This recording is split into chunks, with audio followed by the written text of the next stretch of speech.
un programa de la sociedad National Geographic.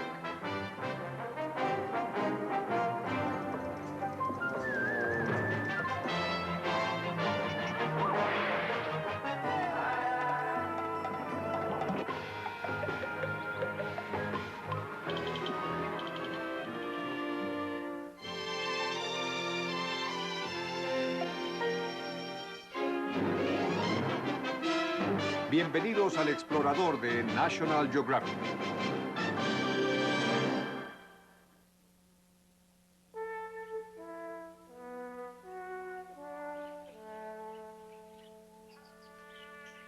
Detrás de cada emocionante escena filmada, ha habido un fotógrafo. Oculto tras su cámara, no está a la vista de los espectadores, pero sí está expuesto a los peligros de aquellos a quienes filma. Animales que fácilmente podrían herirlo gravemente o darle muerte.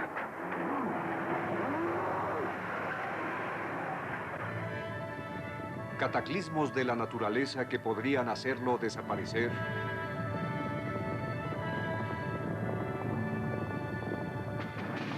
O combates entre seres humanos, llevándolo más y más cerca, al epicentro de la violencia.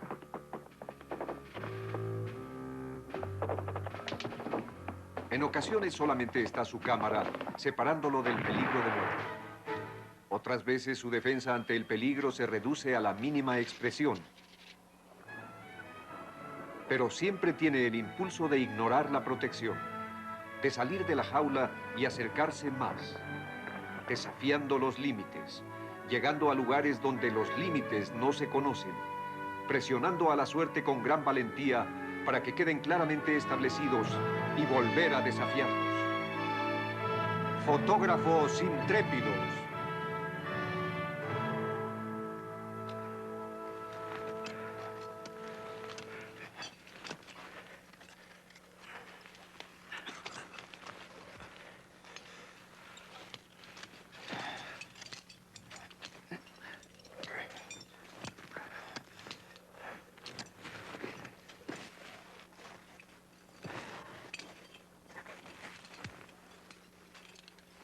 El fotógrafo es David Brashears, filmando un ascenso sobre hielo en New Hampshire. Acción. Solo vigila tu pierna sobre mi primer plano. Para hacerlo bien, Brashears debe ascender tan bien o mejor que el alpinista. Avanza. Mientras el alpinista piensa en el ascenso, Brashears piensa en el ascenso y en la filmación. En la posición de la cámara, los ángulos, la lente y los cambios de luz. Y también en la narración de los sucesos y en el equipo. Él se anticipa a todo, incluyendo el ascenso.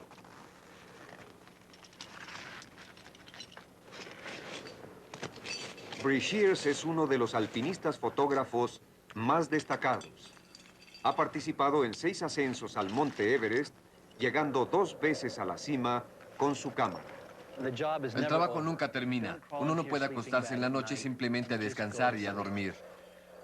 Siempre hay alguna revisión del equipo, o cargar la cámara para el día siguiente, o prepararse mucho mejor que los demás. Eso es preciso. Eso representa despertarse más temprano, estar listo antes, ya en posición cuando ellos empiezan su ascenso o dejan el campamento.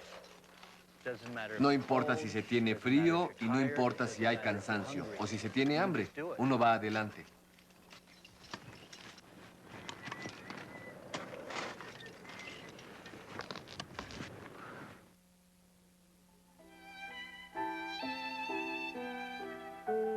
Para los años 20, los fotógrafos ya estaban viajando a exóticos lugares muy lejanos a filmar la vida salvaje y sus aventuras.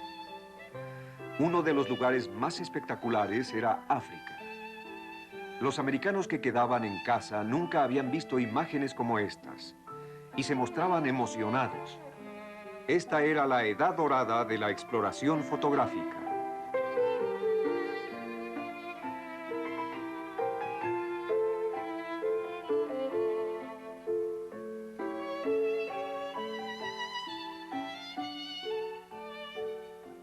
Carl Akeley fue un personaje extraordinario de aquella época. Un taxidermista norteamericano que se fue al África a cazar sus propias piezas. Al tratar de matar a un leopardo, solo lo hirió. La bestia contraatacó y finalmente la pudo matar con sus propias manos. La tenacidad de Akeley para registrar detalles muy precisos en su trabajo profesional lo llevaron a la fotografía, y su frustración al querer filmar escenas de rápido movimiento lo llevó a inventar una mejor cámara para las fotografías de acción. Esta muy particular cámara Akeley revolucionó la fotografía en escenarios naturales y también fue usada para filmar noticieros, combates de la Primera Guerra Mundial y películas de Hollywood. En África, Akeley trabajó algunas veces con la famosa pareja de cineastas Martin y Osa Johnson. Como cineastas, a los Johnson les interesaba menos el cine documental que la película sensacionalista. Recorrían el África en safaris fotográficos muy elaborados, buscando fuertes emociones y desafiando el peligro, exagerando sus aventuras cuando era necesario, haciendo ediciones muy habilidosas o preparando escenarios, ocasionalmente llegando a payasadas que ahora parecen una sátira de una época muy remota.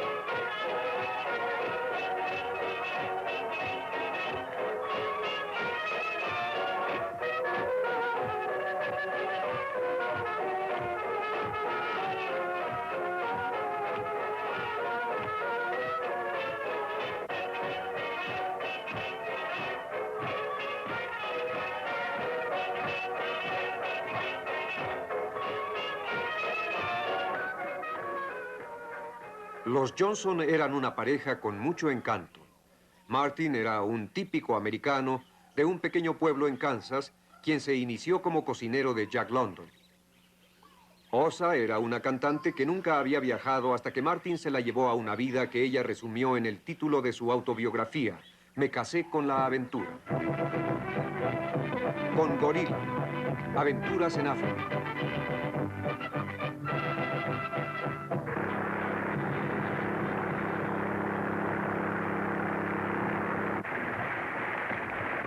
En el agua, los cocodrilos son especialmente agresivos.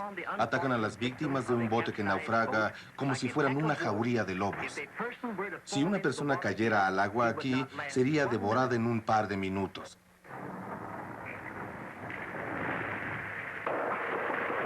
Empezamos a sentirnos preocupados porque uno de ellos podría atacar la embarcación. Y de hecho, este monstruo lo hace, dándonos un gran susto.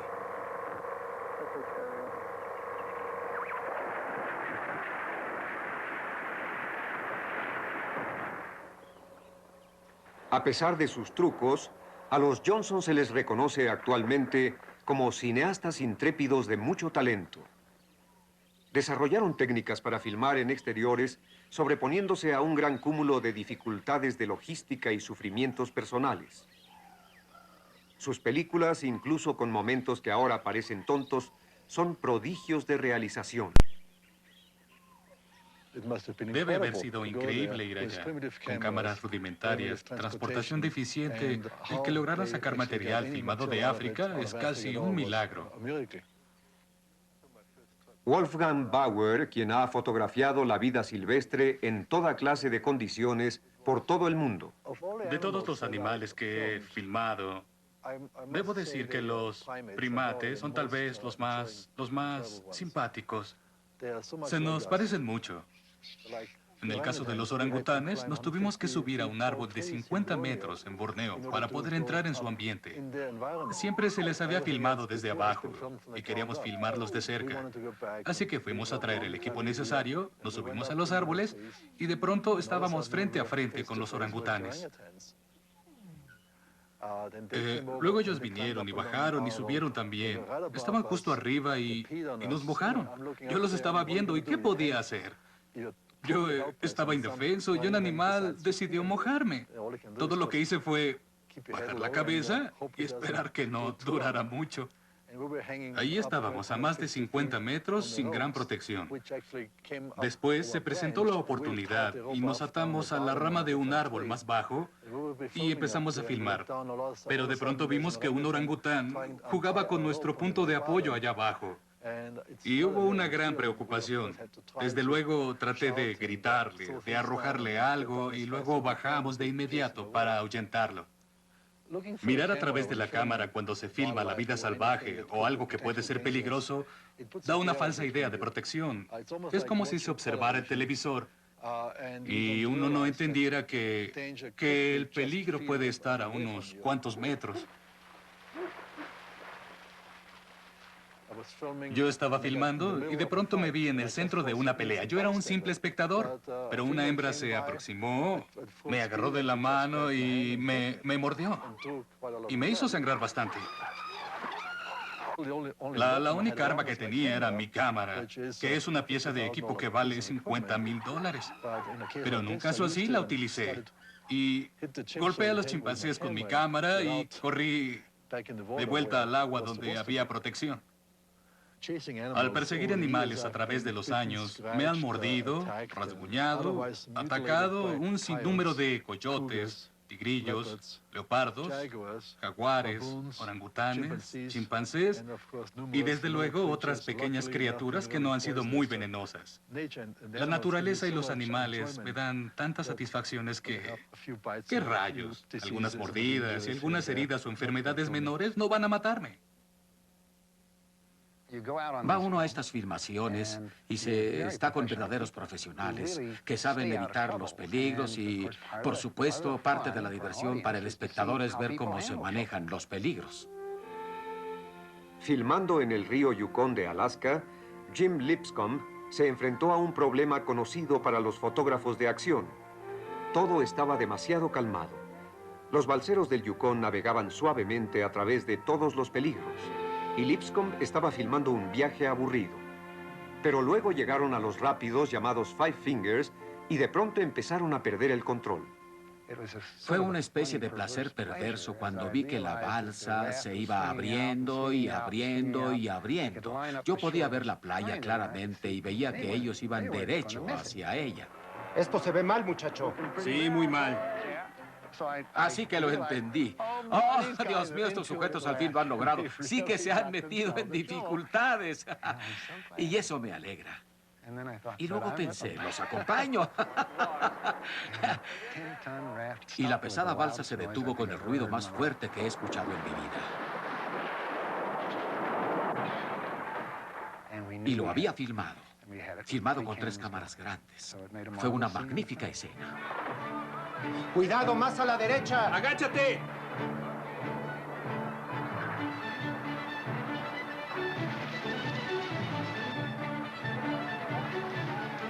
¡Bravo, muchachos! ¡Lo logramos! ¡Eso es! ¡Lo logramos! ¡Lo logramos!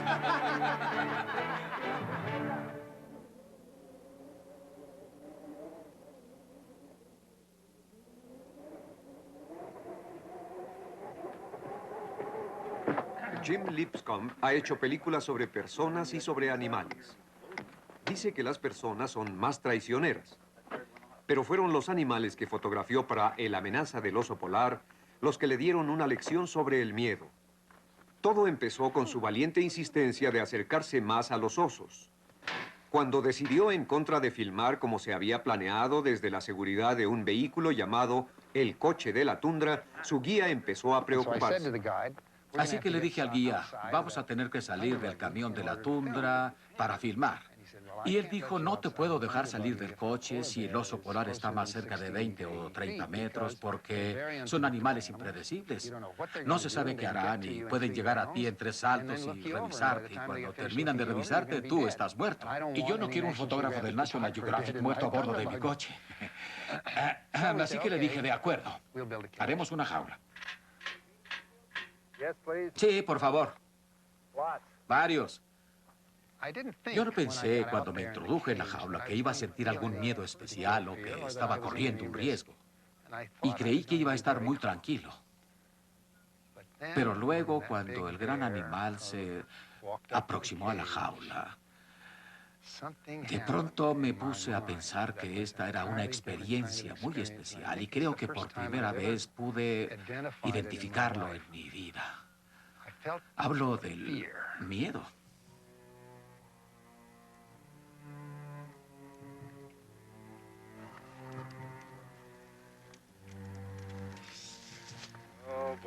Oh, Dios mío. Oh, Dios mío. Estaba respirando profundamente y trataba de no temblar porque quería sostener la cámara con firmeza. El animal llegó y lamió la lente. Quería probar el sabor de mi cámara.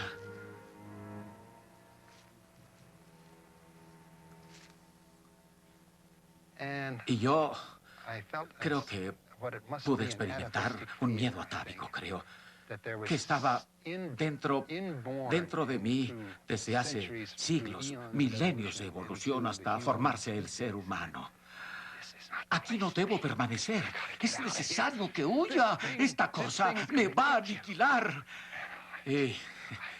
Y me puse a temblar con una sensación de miedo hacia esa cosa, sabiendo todo el tiempo que estaba más o menos a salvo.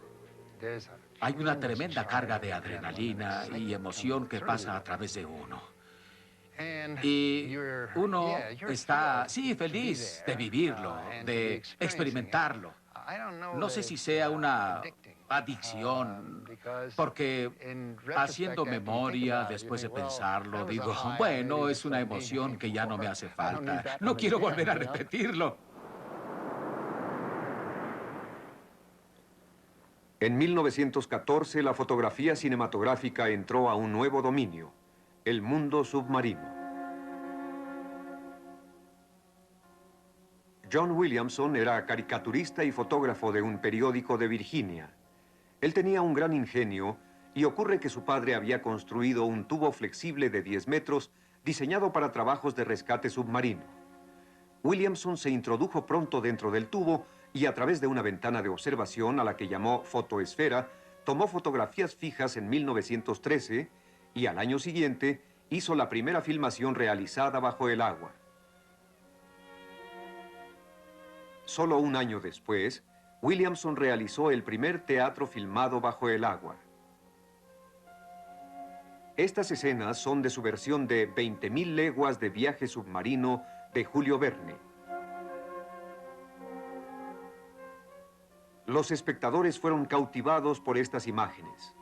A otros les fascinó la fotoesfera creada por Williamson.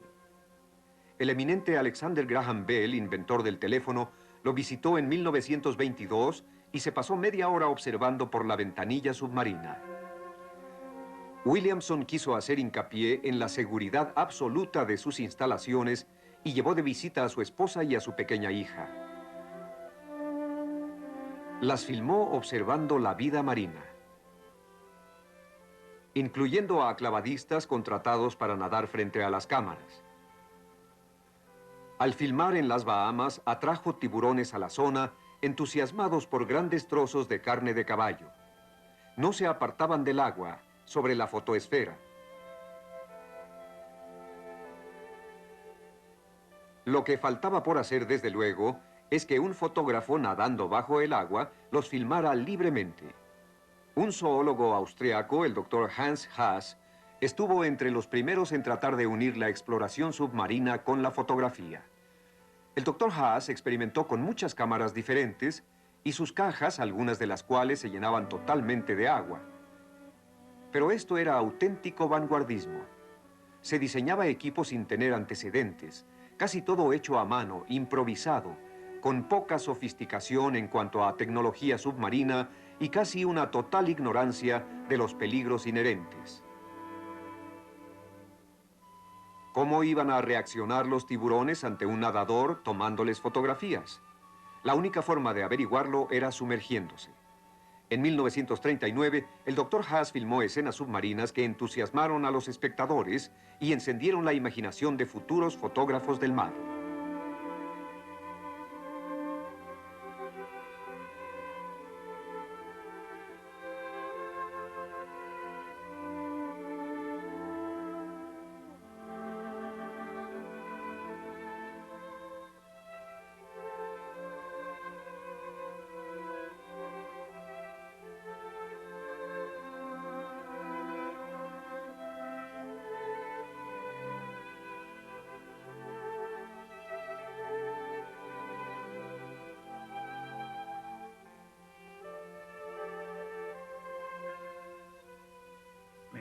La primera vez que Haas se metió al agua con su pequeña cámara de 16 milímetros y empezó a fotografiar tiburones de 2 y 3 metros en el Mediterráneo, era algo que nadie había hecho en el pasado.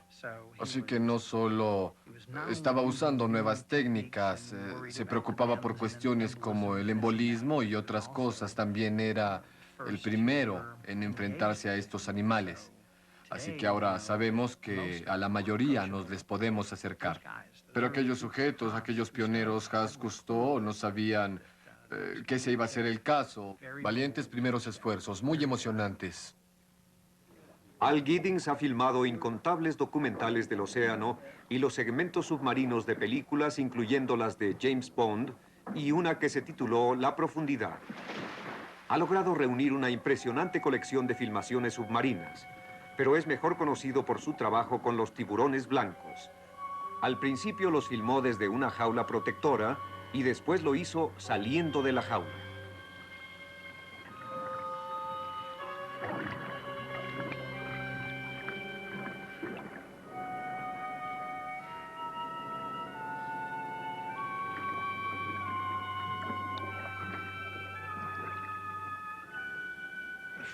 La primera vez en las jaulas, la mayoría nos íbamos al fondo, arrodillados y atemorizados al principio, porque estos monstruos de tonelada y media atropellaban las jaulas y las hacían moverse.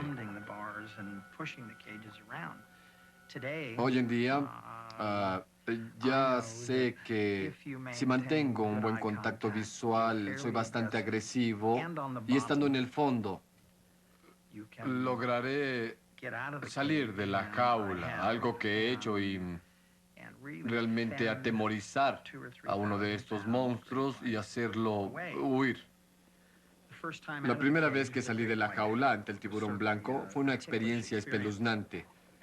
Avancé unos 2 o 3 metros manteniendo la jaula a mi espalda y con el primer animal que se me acercó, yo me incliné hacia adelante, no totalmente convencido de que él se iba a apartar, pero funcionó.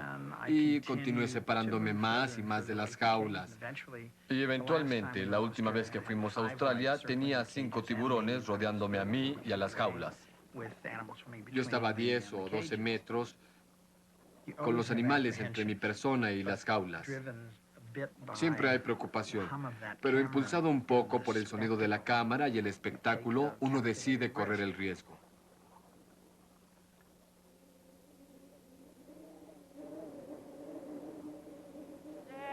Giddings ha corrido sus riesgos no solo con las más atemorizantes criaturas del océano, sino también con sus lugares más impresionantes, como las hipnóticamente bellas pero peligrosas aguas bajo la gruesa cubierta de hielo en los polos norte y sur. Sumergirse en el Polo Norte y, por supuesto, en la Antártica, creo que representan las incursiones más difíciles que he realizado en toda mi vida. Las temperaturas en el norte y en el sur de 60 grados bajo cero, la temperatura del agua al borde de la congelación y una capa de hielo sobre la cabeza con un espesor de 2 o 3 metros. Entrar en la Antártica es algo muy duro, duro para el equipo, duro para las personas. Hay todos los problemas habituales, particularmente los de filmar y captar imágenes, entrando por un agujero de 60 centímetros de diámetro, tal vez un poco más, con una dotación limitada de aire. Está uno en el fondo 40 minutos y cuando se acaba la dotación hay que buscar el orificio de salida. Si está uno en dificultades, si no está uno seguro por dónde entró o quiere uno bajar más, si sube uno bajo el hielo y trata uno de ver el punto, estando bajo la cubierta no podrá verse nada y en la mayoría de los casos las emergencias son más graves y es mucho más difícil el poder localizar el punto de salida y así lograr llegar al exterior.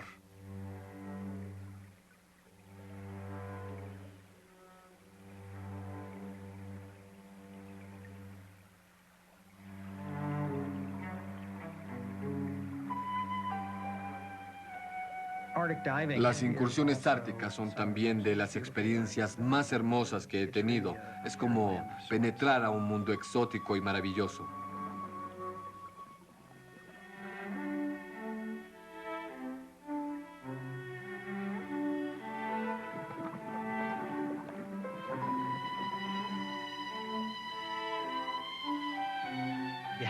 Es preciso tener valor y es necesario estar motivado. Los mejores quedan cautivados y buscan la excelencia. Quieren volver con imágenes que nadie haya visto jamás en su vida.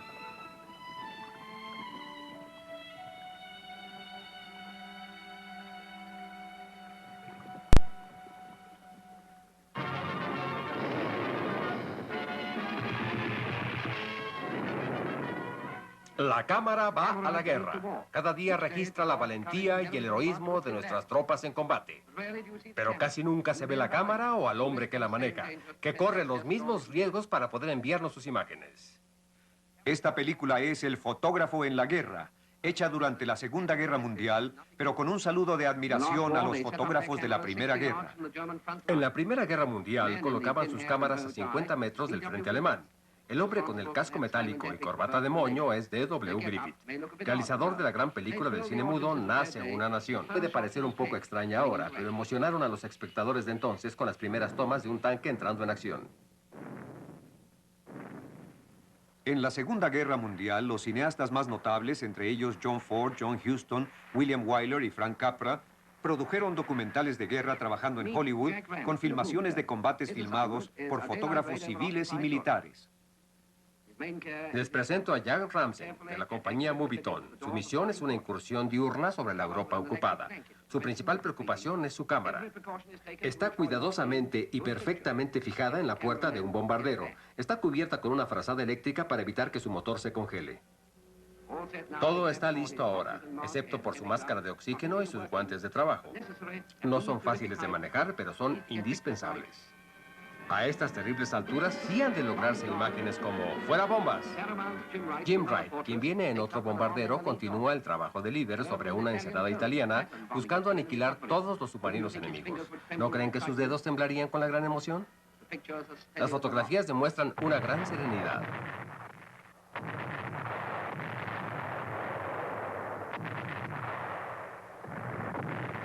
La invasión anfibia de Tarawa, la isla del Pacífico, en 1943, fue una de las batallas más sangrientas en la historia de la Marina de los Estados Unidos. Una película documental sobre la batalla fue filmada por un combatiente de la Marina y después obtuvo un premio de la Academia del Cine.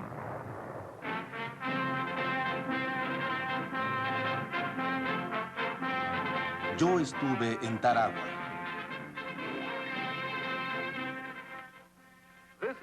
Este es el cuarto de edición de las películas de la Armada y el Ejército, donde las filmaciones de guerra logradas por diversos combatientes llegan de todas partes del mundo.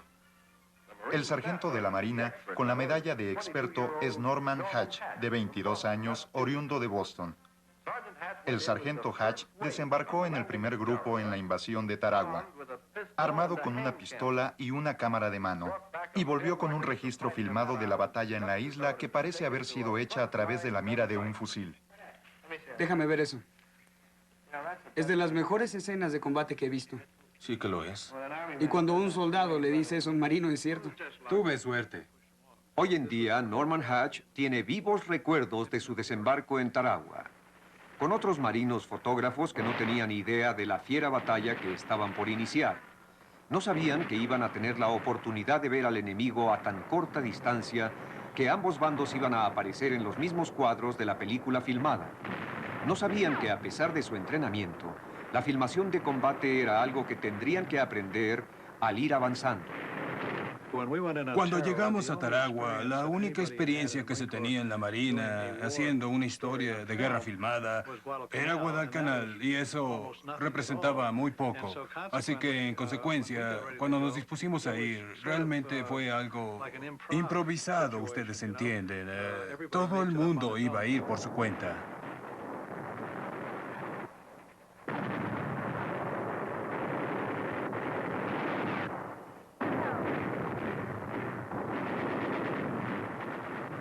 Mi idea básicamente era que si los muchachos podían llegar a pelear y hacerlo bien, nosotros tendríamos que hacer un buen trabajo de fotografía.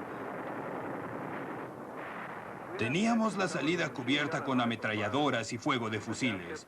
Los japoneses seguían emergiendo, tratando de nulificar a las ametralladoras. Ahí está uno. Ese tiene a uno en la mira. Ahí va un gran grupo.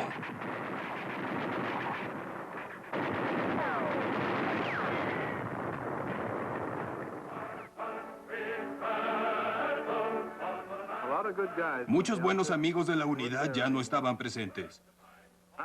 Me alegra haber filmado todo esto. Porque cuando uno recuerda a los bichos a quienes combatió y lo que ellos representaban, y cuando uno ve la bandera y piensa en la libertad que simboliza, uno comprende que la causa era muy justa. Vietnam, una guerra diferente y una nueva raza de fotógrafos. El fotógrafo Norman Lloyd, en misión para el noticiero de la CBS, filmó y registró estas escenas. Cuando la compañía Bravo llegó a un gran complejo fortificado de los comunistas, 10 kilómetros al norte de la frontera vietnamita. El grueso de la fuerza militar aparentemente se había retirado, pero un grupo de guardias aún estaba ahí para tratar de entorpecer el avance norteamericano. ¡Están escondidos tras los árboles! ¡Deprisa! ¡Ten cuidado! ¡Avancen! ¡Avancen! ¡Deprisa! Norman Lloyd, de Australia, era un estudiante que abandonó la escuela, un cazador de canguros, un solitario que reñía en las cantinas. Él se fue a Vietnam por su cuenta, reemplazó a un fotógrafo de la CBS que había desaparecido en acción y se quedó 4 años. Ganó 2 premios Emmy y se ganó el prestigio de tener un valor que a veces parecía locura. El general Westmoreland estaba efectuando una gira y había una base de combate que estaba en dificultades y yo realmente deseaba ir a esa base. Sabía que estaban en pésima situación allá y yo deseaba ir. Así que me le puse enfrente y le dije, general, yo quiero ir a la base de combate. Y le di el nombre de la base. Él me vio y dijo, hijo, tú no quieres ir allá. Pero yo le dije, sí, señor, y él dijo, no quieres. Y esa base fue arrasada, creo que al día siguiente o algo así. Pero yo realmente deseaba ir allá. Pero yo desde luego hice el intento.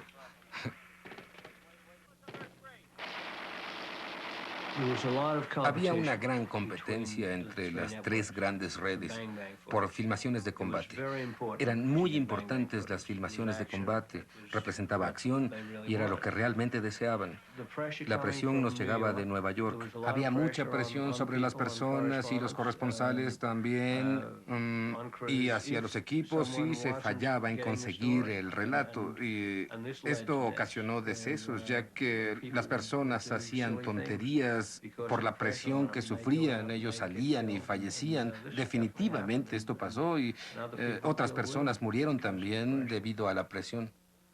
El compatriota de Norman Lloyd, Neil Davis, reporteó y filmó los combates en el sudeste asiático durante 11 años. Era una leyenda entre los fotógrafos de Vietnam, un maestro para cubrir la guerra. Siempre trataba de llegar al borde de la línea de fuego. Ahí es donde mejores imágenes se pueden lograr. No se puede lograr la espontaneidad en la acción si uno no está ahí. No se puede lograr si uno se queda a 100 metros de los soldados, tratando de cubrirlos con un teleobjetivo. No se les ve el rostro, las expresiones de sus rostros, no se ve la compasión que pueden sentir por el compañero herido o por el enemigo en un momento determinado. Yo quería mostrar todas esas cosas y la única forma de hacerlo era estando en la línea de combate.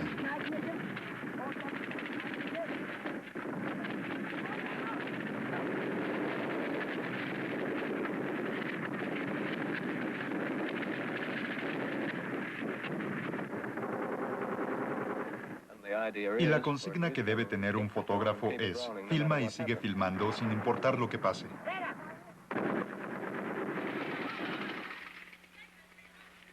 Al caer Saigón, Neil Davis estaba ahí, filmando el angustioso intento de escapar al baño de sangre que se esperaba cuando los norvietnamitas capturaran la ciudad. La mayoría de los fotógrafos se fueron en los helicópteros que estuvieron saliendo de la embajada de los Estados Unidos. Helicópteros que después fueron arrojados al mar para darles espacio a aeronaves para el transporte de pasajeros. Neil Davis decidió que él no escaparía. Él se quedó en Saigón esperando al ejército conquistador y logrando algunas de las más impactantes filmaciones de la guerra de Vietnam. Yo no creí que habría un gran peligro si sobrevivía a los primeros minutos de la ocupación comunista. Era riesgoso porque podía haber confusión y combate improvisado. La mayoría de la población había abandonado las calles. Los civiles se habían refugiado dentro de sus casas a esperar. Yo decidí que debería estar en el Palacio Presidencial, así que me fui allá a esperar las tropas. Decidí que no me iba a perder este final de la historia. Durante un momento estuve dudando cuando el tanque se aproximaba. Atrás venía la tropa porque dispararon varias veces para avisar que ya venían y derribaron esa reja.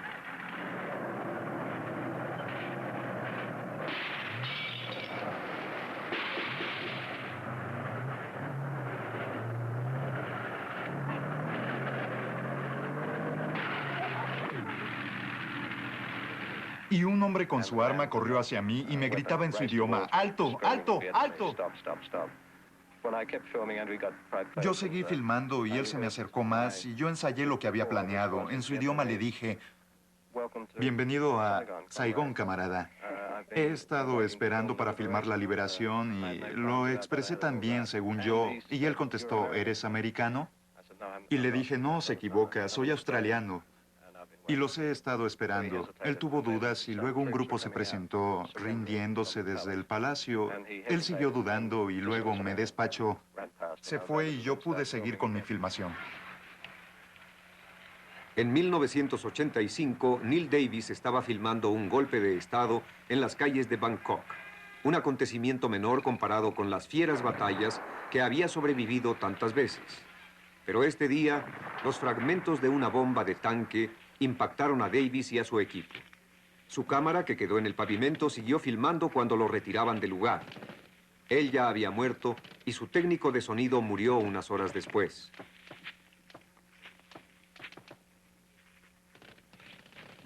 Neil Davis era un sujeto que realmente lo había visto todo. Y fue una verdadera pena. Todo el mundo lo extraña, pero si hubiera sido en una batalla más formal, creo que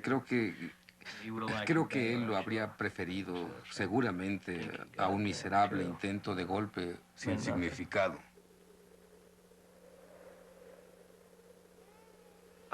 Después de ver a tantas personas muertas, después de ver a tantos civiles asesinados, a tantos niños sacrificados, uno pierde un poco la razón. Y yo bebía constantemente. También pensaba en el suicidio. Y la única razón por la que yo no llegué a él fue porque no quería herir a mi madre.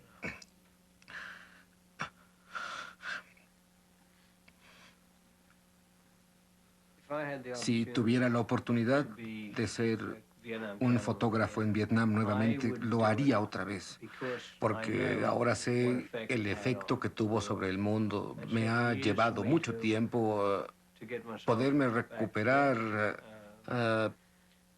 pero lo haría de nuevo, porque sé que las personas deben ver lo que es la guerra y lo que significa, la imbecilidad que es. El monte Everest, el símbolo del enorme e irresistible reto. Su grandiosidad siempre nos ha hablado de magnificencia y gallardía. Pero el Everest es también un asesino. Más de 60 alpinistas han muerto en él. Muchos más han vuelto maltrechos y derrotados. La primera vez que se conquistó su cima fue en 1953 y después en una segunda expedición, antes de que un equipo norteamericano lo intentara en 1963. Este equipo de 19 tenía un doble propósito: llegar a la cima, pero también filmarla, para realizar un documental que sería el primer programa especial de la National Geographic. Los alpinistas fueron duramente castigados por el inclemente clima del Everest. Temperaturas de 20 grados bajo cero y vientos soplando a más de 90 kilómetros por hora. La altura y el frío ocasionaban náusea y jaquecas. Ascender era una dura tarea. Pensar era una tarea difícil. Operar la cámara, incluso recordar la cámara, era difícil. Y luego, todo empeoró. Al cineasta profesional de la expedición, Dan Dury, se le formó un coágulo que casi le quita la vida. Su ascenso había terminado, pero tirado en su tienda nos dio un curso ultra rápido sobre cómo filmar en la montaña a un par de alpinistas que ahora tenían el trabajo de cineastas. Lud Gjerstad, que hasta entonces nunca había usado una cámara de cine, no lo olvida. Creíamos que iba a morir y él también, así que Dudy sacó unas hojas de papel, nos tomó a Corbett y a mí por el cuello y empezó a dibujar. Creo que eran 18 tomas. Nos enseñaba cómo convertirnos en fotógrafos. Así que tomábamos las cámaras, sin película. Salíamos a operarlas, volvíamos a decirle lo que habíamos hecho y él criticaba nuestro trabajo. El 1 de mayo, el alpinista Jim Whittaker y el Sherpa Gumbu llegaron a la cima fijando una bandera norteamericana, pero tomando solo unas cuantas fotografías. A Lud Gjerstad con la cámara de cine y a su compañero, el fotógrafo profesional Barry Bishop, aún les faltaba mucho para llegar a la cima. Escalar no es la palabra para describir lo que están haciendo ahora. Apenas se arrastran. 5 aspiraciones para dar un paso y luego descansan. Después otro paso. Jadeos y dolor en todo el cuerpo. La mente no funciona bien. Incluso con la ayuda del oxígeno, apenas pueden respirar. Apenas pueden accionar sus pies y, sin embargo, se mueven. La mente se fija con fuerza. El resto del mundo ya no existe. Nada parece importar. Debo llegar así me arrastre. Así que se sigue poniendo un pie frente al otro, respirando tan bien como se pueda, tratando de conservar el mayor calor posible. En la mañana del 22 de mayo lanzan el ataque final. Tan solos como pueden estarlo 2 seres humanos sobre la faz de la Tierra. Y luego, ante ellos aparece una vista que les lleva emoción al corazón y lágrimas a los ojos. Después de 3 semanas, la bandera de Jim Whittaker aún está en su lugar, con sus colores ondeando en el espacio.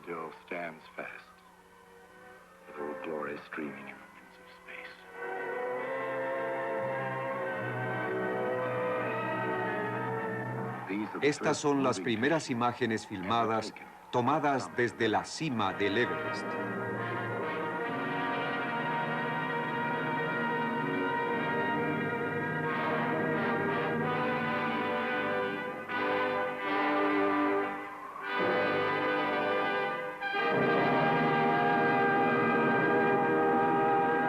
Lud Gjerstad tenía su cámara sobre la cabeza de su pico y lo que se ve abajo son sus guantes de piel.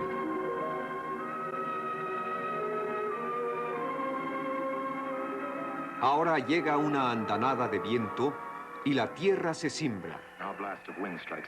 Lud está a punto de caer, pero se recupera y aprecia todo el panorama. Han obtenido la victoria. Los embarga un gran sentimiento de alegría y de gratitud. Creo que pasamos unos 45 minutos o 1 hora en la cima y todo ese tiempo se fue en filmar. Y para filmar tanto hay que pagar un precio. Barry perdió las 2 primeras falanges de sus meñiques. Y luego, esa misma noche, por un descuido, perdió los dedos de los pies y 2 metatarsos del pie. Finalmente volamos de vuelta a Washington al fin de julio para que nos dieran medallas y todas esas cosas. Fuimos al National Geographic e iban a mostrar película filmada. Yo penetré a la habitación sin prestar mucha atención, solo viendo las grandes fotografías que se habían tomado. Y de improviso, en la pantalla apareció mi filmación. Empecé a llorar. No podía creer que se había logrado. Y luego me vino a la mente la cima. Nunca la había recordado bien hasta que la vi. Y es por la fijación de la mente, que ordena cumplir con la misión y olvidar el resto. Después se va uno a casa. 20 años después, David Brashears llegó a la cima y lanzó una imagen de televisión a un satélite para ser transmitida una semana después por una cadena norteamericana. 25 años después, en 1988, escenas de la cima fueron transmitidas en vivo por televisión alrededor del mundo. Y así el sueño del capitán John Noel se llevó a cabo totalmente. El capitán Noel fue el primero que llevó cámaras de cine al Everest en las fallidas expediciones británicas de los años 20. Sus filmaciones siguen sorprendiendo a los fotógrafos de la montaña, no solo por su claridad y por su cobertura, sino por el gran esfuerzo que representaron. Transportaba equipo pesado, revelaba la película personalmente en el lugar, trabajando en una tienda de la montaña, filtrando agua de hielo glacial, quemando estiércol para producir calor y calentar sus sustancias químicas. Trabajaba por su cuenta y recibía poca cooperación de los otros alpinistas que no aceptaban bien su presencia, considerando que su cámara era una vulgar intrusión a la pureza de su deporte.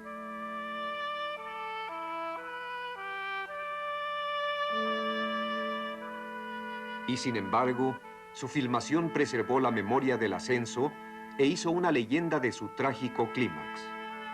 Los alpinistas George Mallory y Andrew Irving arrastrándose a menos de 200 metros de la cima antes de desaparecer para siempre.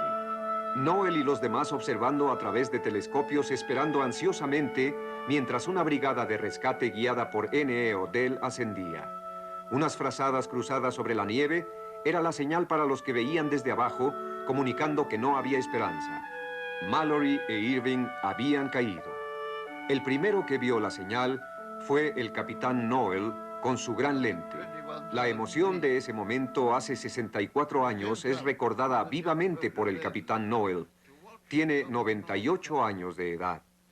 La zona en que estábamos estaba cubierta de hielo y Odell, cuando efectuó la búsqueda y determinó después de 2 días y 2 noches que los hombres habían muerto, perdidos, se fue arriba y descubrió su tienda. Ahí estaban estas piezas de un cilindro de oxígeno. Luego volvió y nos dio el mensaje con la señal. No teníamos teléfono inalámbrico en esos días, no se conocían. Y puso una señal con las brazadas cruzadas. Y la fotografía que obtuve, la mejor fotografía que logré en toda mi vida, fue un círculo formado por la lente de alto poder a 2 kilómetros de distancia, mostrando las frazadas cruzadas con los hombres apartándose. Me preguntaban, ¿qué es lo que ves? No les podía decir. Estaba apesadumbrado. No les podía decir. Pero verían la señal. Las frazadas significaban que Mallory e Irving habían muerto. Eso era muy claro.